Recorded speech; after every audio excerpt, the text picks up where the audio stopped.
Quand tu fais ce que Dieu te demande de faire, que tu es au cœur et au centre de sa volonté, alléluia, amen, sur le chemin, il y a tout ce dont tu auras besoin. Il y a tout ce dont tu auras besoin. Et tu n'auras pas besoin de te battre pour avoir ces choses. J'aimerais vous dire, la prospérité, qu'est-ce que c'est? Tout près de Dieu. Tout près de Dieu. De sorte que quand tu t'approches de lui, sa bénédiction vient sur toi. Sa grâce descend sur toi. Sa richesse descend sur toi. Tout près de Dieu. Alléluia. Marchant dans le chemin de Dieu. Marchant dans sa volonté pour ta vie.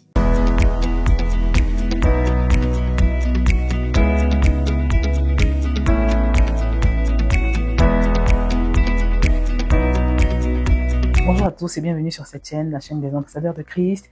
Et je vous souhaite également la bienvenue pour cette première émission de la femme de la semaine. Alors, la femme de la semaine ou l'homme de la semaine, hein, alors en général, je le faisais par post ou bien par article sur mon site internet. Mais j'ai fortement à cœur de le faire par vidéo également pour toucher plus de personnes. Et je voudrais déjà rapidement, avant toute chose, rappeler la vision de cette petite émission. Voilà. Émission, je ne sais même pas si on peut parler d'émission, de cette petite présentation. Le but, c'est que nous devons comprendre que quand on parle de servir Dieu, on ne sert pas Dieu seulement avec ses dons et ses talents. Il y a aussi une part du service qui concerne notre témoignage. Et c'est pourquoi la Bible nous dit dans 1 Timothée chapitre 4 verset 12, et c'est l'apôtre Paul qui s'adressait donc à ses fidèles, du moins il s'adressait à Timothée. D'accord? Timothée, c'était un de ses enfants dans la foi. Il disait que personne ne méprise ta jeunesse, mais sois un modèle pour les fidèles en parole, en conduite, en charité, en foi et en pureté. Mes amis, si vous n'avez pas encore compris, en tout cas pour toi qui sers Dieu, avec le temps, tu vas comprendre que vraiment, même si tu as beaucoup de dons, tu as beaucoup de talents, tu vas comprendre que tu as beaucoup d'onction, tu vas comprendre que l'onction sans le caractère, ou bien les dons et les grâces sans le caractère ne servent pas à grand chose. Et en général, les personnes qui manquent de caractère, en fonction du niveau jusqu'où elles manquent de caractère, une fois que leur talent les a propulsés, une fois que leur onction les a propulsés, en général, ce problème de caractère est ce qui va les faire chuter de là où l'onction ou les grâces les auront propulsés. Donc, c'est très, très important que chaque personne qui sert Dieu comprenne qu'il y a une part importante du service qui se déroule au niveau de notre témoignage. Parce que quand tu sers Dieu avec même une grande notoriété et que ton témoignage n'est pas bon, c'est un peu comme si tu construisais d'une main et que tu détruisais de l'autre. Voilà pourquoi j'ai fortement à cœur, dans une saison où les gens, de plus en plus, ils servent Dieu sans... Alors, tu as l'impression que les gens servent un Dieu qui ne craignent pas vraiment, un Dieu qui n'ont pas à cœur de révérer. Donc, dans une saison comme celle-ci, j'ai vraiment à cœur de relever, de mettre en exergue des personnes qui sont justement des modèles, comme l'apôtre Paul ici demande à Timothée de l'aide, des personnes qui sont des modèles, des personnes qui se distinguent par leur caractère, par leur cœur, parce qu'elles manifestent le cœur de Christ, elles manifestent le caractère de Christ. D'accord? Donc, comme je ne l'ai pas partagé par vidéo, je l'ai partagé par post, mais pas par vidéo. J'avais commencé par le pasteur Dorothée Radia, donc je voudrais le faire aujourd'hui par vidéo. Je voudrais parler d'elle très rapidement, très brièvement par vidéo. Alors, pasteur Dorothée Radia, c'est une femme qui dirige courageusement son église, une église qui compte des centaines de personnes, qui a des représentations à plusieurs endroits dans le monde depuis 2011. 2011 qui est l'année où son mari, le pasteur Selvaraj Radia, avait subitement quitté ce monde. Je vous assure que je m'en rappelle encore parce que c'est quelqu'un que je suivais beaucoup son mari sur enseigne-moi.com à l'époque, EMCI TV, qui était à l'époque enseigne-moi.com. Donc c'était vraiment assez choquant parce que surtout qu'il était parti de façon subite par crise cardiaque. Donc elle se retrouve toute seule comme ça à la tête d'un ministère et la plupart des gens étaient persuadés qu'elle allait abandonner, qu'elle allait jeter l'éponge, mais non, à aucun moment je n'ai jamais vu cette femme voilà, dans la dépression, on l'a jamais vu ralentir son zèle, on l'a jamais vu maudire Dieu. Non, au contraire, elle a continué à suppléer son mari, je vous assure, avec vraiment excellence. Elle a pu pousser l'église. L'église aujourd'hui a grandi. L'église a évolué. Elle a pu également élever le fils qu'ils ont eu ensemble, au point où ce garçon l'aide aujourd'hui dans le ministère. En tout cas, c'est une femme que je trouve admirable. C'est une femme que je trouve exceptionnelle. Et de la même manière que l'apôtre Paul avait dit un jour d'un de ses disciples toujours qui s'appelait Épaphrodite, il avait dit ceci, je vais le lire. Recevez-le donc dans le Seigneur avec une joie entière et honorez de tels hommes. Voilà. Il recommande d'honorer les personnes qui se donnent pour l'œuvre de Dieu, qui, on va dire, qui meurent quelque part pour l'œuvre de Dieu. Et quand je parle de mort, c'est pas une mort physique, c'est mourir à ses sentiments, mourir à ses émotions et se dire que non, là, je suis simplement un esclave de Christ, quelles que soient mes conditions, quelles que soient mes circonstances, je sers Dieu et je n'arrête pas de le servir. Voilà. Donc, quand je vois cette femme, honnêtement, moi, ça m'encourage. Et je voudrais également que, je sais pas ce que tu traverses en tant qu'une personne qui sert Dieu. Parce que des fois, pendant qu'on sert Dieu, on traverse des épreuves. Et parfois même, on a envie d'abandonner. On se dit, mais attends, je sers Dieu et puis je souffre comme ça. Voilà. Est-ce que le Seigneur ne peut pas me libérer afin que je puisse le servir librement? Comment il peut me demander de le servir? Et puis à côté de cela, je passe par tellement d'épreuves. Et on est tenté d'abandonner. Certains abandonnent d'ailleurs.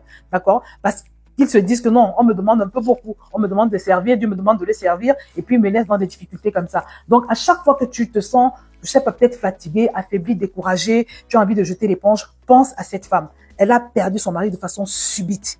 Et ça fait des années, ça fait depuis 2011 qu'elle dirige ce ministère toute seule, avec le Saint-Esprit bien évidemment, et les personnes que le Seigneur a positionnées à ses côtés. Mais je voudrais simplement saluer le courage de cette femme, je voudrais saluer son abnégation, je voudrais saluer sa mort à soi, et je voudrais vraiment que ce soit un encouragement pour toi et pour moi, parce que moi, je vous assure, son modèle m'encourage. Son témoignage me prêche plus que tout ce qu'elle pourrait sortir de sa bouche comme enseignement. Je vous assure, quand je pense à elle, je me dis, Josiane, tu n'as pas le droit de jeter l'éponge. Et je voudrais que ce soit également ton partage. Quel que soit ce que tu traverses, ne t'arrête jamais de servir le Seigneur. Jésus a dit un jour, vous aurez des tribulations dans le monde, mais n'ayez crainte, parce que moi également, j'ai connu ces tribulations, mais j'ai vaincu le monde. En revanche, ce monde-là, je l'ai vaincu. Je vais essayer de vous mettre le verset. Donc vraiment, je voudrais simplement que, que vous puissiez apprécier encore une fois de plus cette femme. Je sais que vous l'aviez fait quand j'avais partagé le post, mais je voudrais que vous puissiez le faire encore par commentaire. Une parole d'encouragement, une parole vraiment pour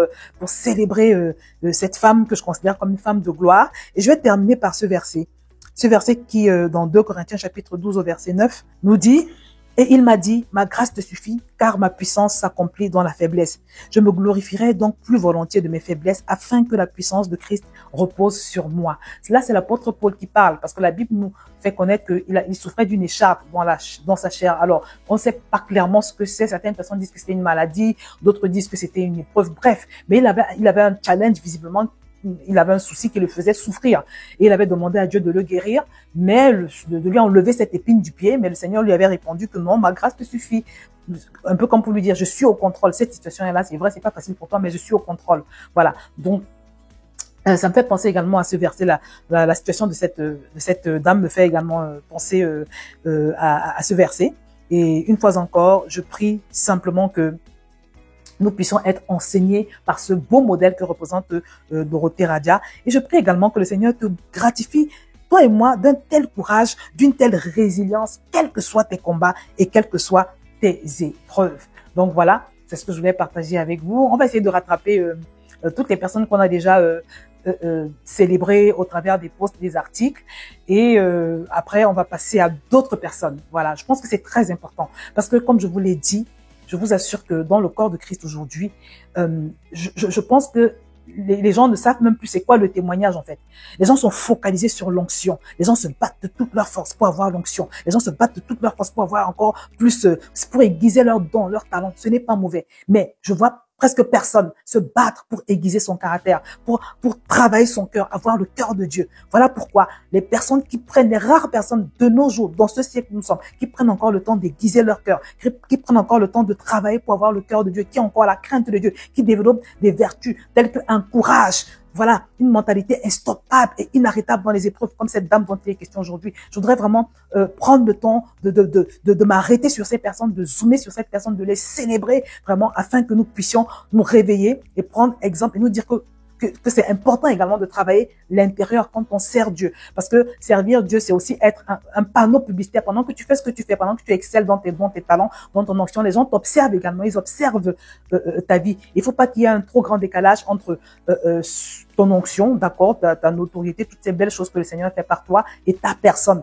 Voilà. c'est un peu déstabilisant pour les personnes qui observent de loin et ça peut être une occasion de chute pour elles. Donc voilà ce que je voulais partager. N'hésite pas à envoyer cette vidéo à toute personne qui sert Dieu autour de toi, en sachant que quand tu partages, tu es en train de partager également un mindset qui est de plus en plus ignoré de nos jours dans le corps de Christ. Donc partage, c'est une façon d'apporter ta pierre à l'édifice. Voilà, pour encourager les uns et les autres à travailler aussi, pas seulement leurs dons et leurs talents, mais également leur caractère. N'hésite pas à la liker, à me dire également ce que tu en penses et surtout à célébrer la personne dont il est question aujourd'hui. Je vais m'arrêter là et je te dis à très bientôt sur cette chaîne.